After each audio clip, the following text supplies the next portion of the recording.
Hi everyone. Now I'm going to talk about the burden reduction policies for Chinese students.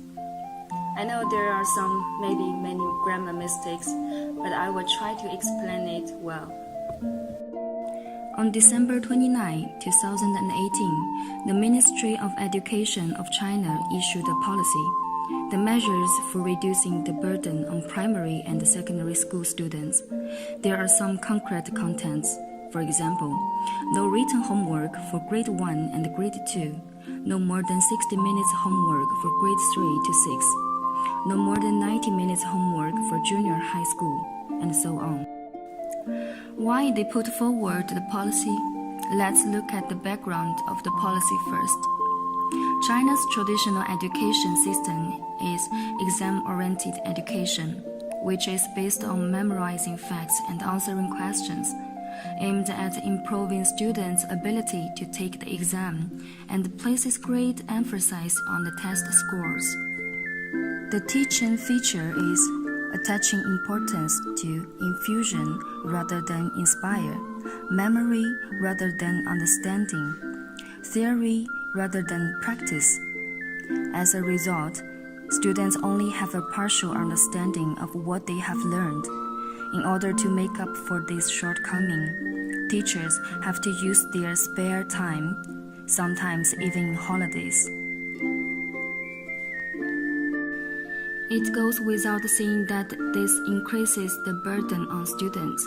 At the same time, because the teaching effect is not good enough, the teacher tries to deepen the students' understanding of the knowledge with the tactics of the test after class, resulting in the students' backpacks being heavier and heavier.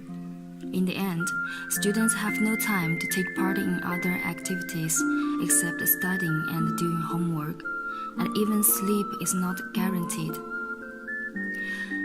Another thing is, some scholars stressed that just because the Western countries implement happy education, children have more time to play outside, so the Western society produce more top talents, and propose to follow the Western countries and reduce the burden of the public education, requiring children to leave school early and implement the so-called happiness education in developed countries.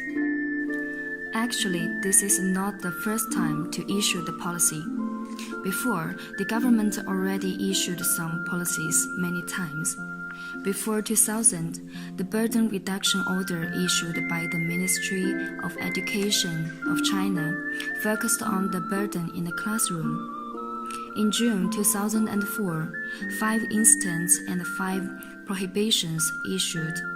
In August 2013, the 10 provisions on the burden reduction of primary school students issued. And what are the results? Actually, the total time that the students spent on studying each day did not decrease, although the class hours and the contents did. Many tutoring agencies are getting involved in the education industry because of the ban in the policy. It not only leads to the increase of students' family financial burden and the students' studying burden, but also makes the social class solidify earlier. Now we can see shorten the school time, reduce the contents of class actually cannot reduce the burden. Exam-oriented education system will inevitably lead to students' pursuit of the test scores.